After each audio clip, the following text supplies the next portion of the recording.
Salam alaikum.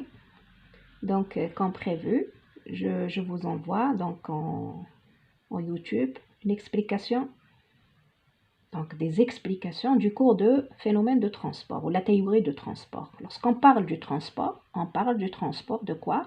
Des propriétés physiques connues. من بين les propriétés نعرفوهم عندنا le transport تاع les molécules, le transport thermique, le transport تاع la viscosité, la charge électrique. Donc هاد الخواص نعرفوهم من ملي بدينا نقراو je pense la physique. Donc ces propriétés là ce sont des propriétés macroscopiques, mais en réalité elles sont automatiquement régies par le mouvement aléatoire des particules. Bon, donc le transport se fait par ou à travers le déplacement des molécules. Donc, كما هضرنا donc la diffusion moléculaire يعني donc اللي تصرى وين يكون تدرج في la concentration moléculaire. Donc la même chose, la conduction thermique, donc c'est تدرج في l'énergie cinétique. La conduction électrique, donc c'est le gradient où il y a un gradient de courant ou de charge électrique, et la viscosité où il y a un gradient de quantité de mouvement.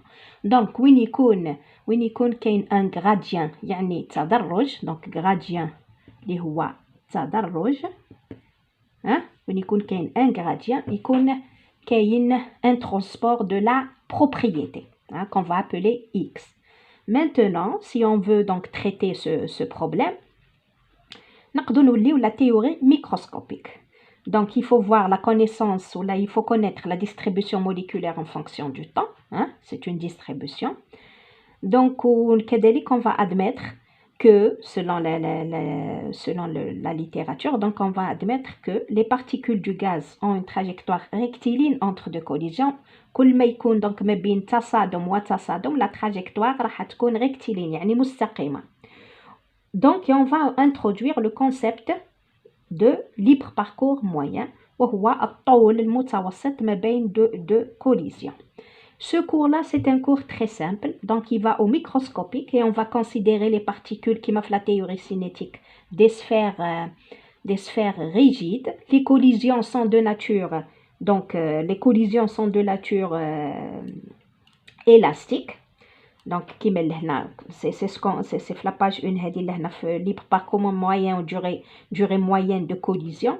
Là, donc les phénomènes de transport عندهم كذلك في la théorie كاين des suppositions. عندنا les interactions ما بين les molécules, la taille تاع les molécules, donc c'est des sphères.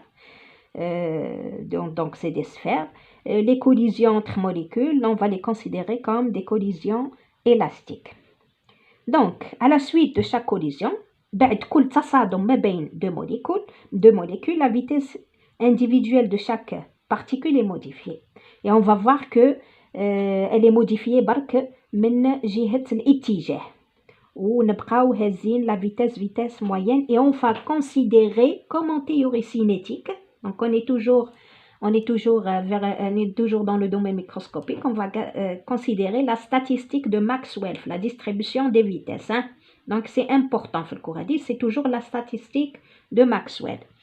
Donc les collisions هادو اعتبرنا كيما في la théorie تاع Maxwell نفس supposition, thermalise un gaz hors d'équilibre pour l'amener vers le cas d'équilibre. Donc هاد les collisions هما اللي راحين يخرجوا le gaz, donc عندنا toujours un gaz, donc نخرجوه من l'état d'équilibre hors d'équilibre vers l'état d'équilibre. ونعرفوا كما شفنا في début du cours en thermodynamique, l'état d'équilibre c'est un état stationnaire, يعني لا يتعلق التطور تاعو لا يتعلق ما عندوش تطور مع الزمن. en plus ما كانش échange مع الوسط مع le système مع l'extérieur du système. هذا هو l'état d'équilibre, والمخالف ليه c'est l'état hors d'équilibre. donc الشيء اللي شفناه حتى الان حنا في الدروس تاعنا c'est un état d'équilibre. Bon, donc à grande distance, on va considérer les forces électrostatiques. هادو في الفرضيات تاع هاد la théorie. Et à petite distance, on va considérer la distance من les dimensions تاعها les dimensions moléculaires. On va prendre le principe d'exclusion de Pauli, يعني la théorie quantique.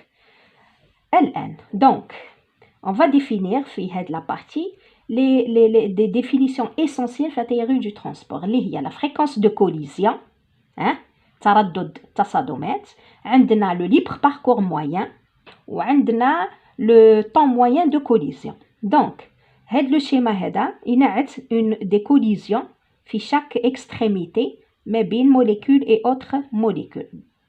هنا le phénomène est régi au hasard, donc il est au hasard, c'est aléatoire.